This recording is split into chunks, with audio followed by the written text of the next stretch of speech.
Hi, my name is Paul Dombowski, and I am the President and CEO of Idea Vibes based in Ottawa, Canada. Idea Vibes has developed a crowd engagement platform which is used by organizations to do crowdsourcing or crowdfunding.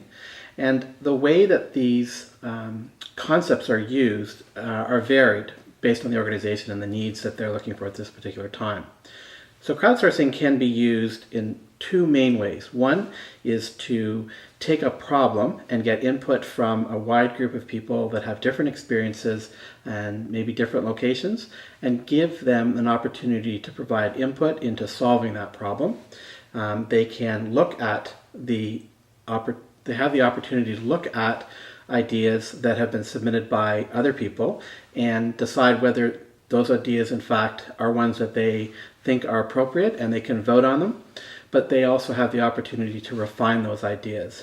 The reason that you would do this is there is a belief that the crowd has in fact a better ability to solve problems through this collection of varied experiences and expertise to be able to make the right choice as far as how to solve a particular problem, to come up with an idea on an innovation or something like that.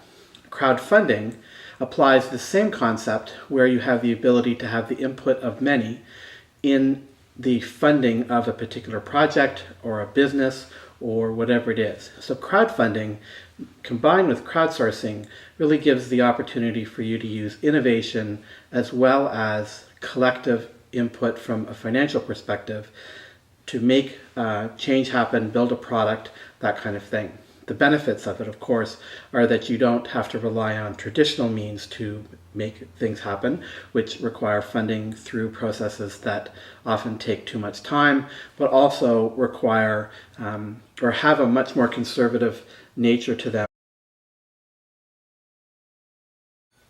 So how could LCA engage the public in issues of architecture and development? Well, I believe that crowdsourcing is a great way to make this happen.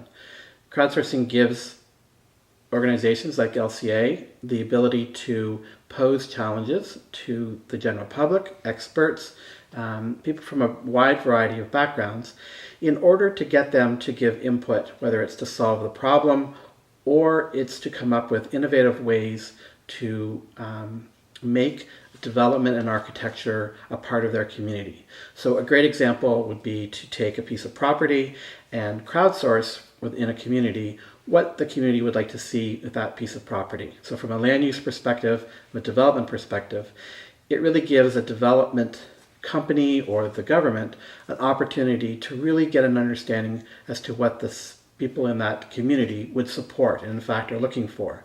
So I think it's a way to streamline, in fact, the process of development, because what you end up with is a very positive innovation-based approach to land use development, where the public in fact starts off posing what they're looking for, and the developers have the opportunity to then take the ball from there and go forward with a solution that fits within this crowdsourced solution. So crowdsourcing really gives you the ability to tap into, like as I mentioned, the varying degrees of experience and expertise, as well as backgrounds. People from coming from all different areas of the world are going to have different kinds of experiences that, when come together, will really make for a community that's quite livable as well as accessible from a wide perspective.